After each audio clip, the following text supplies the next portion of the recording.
Dung David doesn't usually water his coffee farm by hand, but the dam he relies on has dried up, and that's not the only challenge affecting coffee production.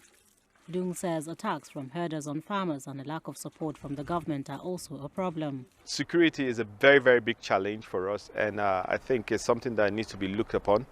The climate change too, you could see that in one of the farms that we have where the dam is completely dried. And if you look closely to the farm, to the coffee, you get to see that the flowering are about to flower where the coffee will start producing. But because of lack of water and lack of support systems, we can't be able to meet up those things. So these are our challenges that we are facing as farmers. According to the West Africa Specialty Coffee Association, demand for Nigeria's coffee is rising in the international market, especially from countries like Japan and Canada. Yet the organization says Nigeria falls short of meeting its annual coffee demand. Last year, the country's revenue from coffee amounted to only approximately $36 million, significantly below the potential of $2 billion projected by the association. Conflicts between farmers and herders, the effects of climate change, and the rising cost of farming inputs like fertilizer are all blamed for the country's inability to ramp up exports. In December of last year, more than 200 people, predominantly farmers, were killed by gunmen in Plateau State. Thousands of people have been displaced and are now taking refuge in camps and no longer cultivating their land in the coffee-producing state.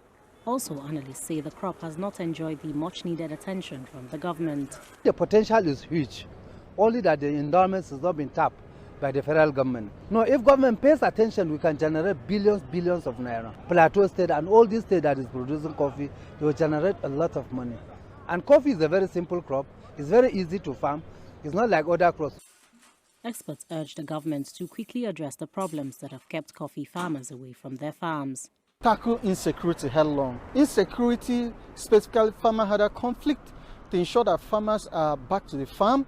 Then the issue of arresting climate change to ensure that the flooding does not affect farmland. Then give enough incentive to farmers in terms of loan, in terms of fertilizer which they've been doing, and then increase the agricultural technology, how to boost agricultural production and the food preservation.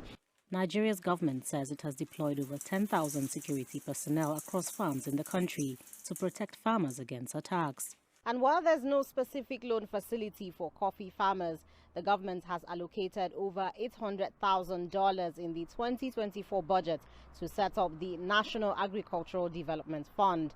The fund is expected to provide financial support to farmers to increase food production, ensure food security, and develop sustainable agricultural practices in the country.